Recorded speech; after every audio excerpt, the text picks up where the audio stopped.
sikreto ko kung bakit ganito kakinis yung face ko. O, ito yung ginagamit ko na toner. Kasi medyo sensitive kasi yung face ko talaga sa mga rejuve, ganon. Or anything na gluta, ganon. Medyo ano kasi yung face ko. Kasi maputi na naman kasi ako. O, kaya medyo mild lang yung mga ginagamit ko sa face ko. Ito yung ginagamit ko tuwing umaga, gabi, ganon. O, diba? Ang kinis na ng face ko.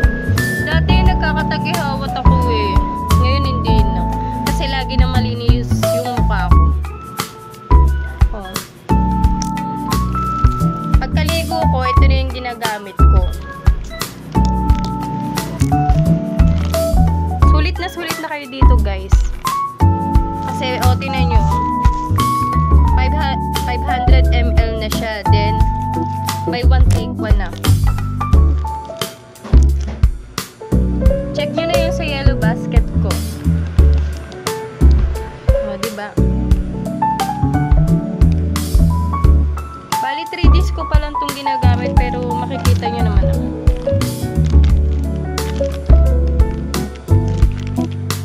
Mga ganito lang yung ginagamit ko kasi hindi ako masyado nagamit ng mga makakapal.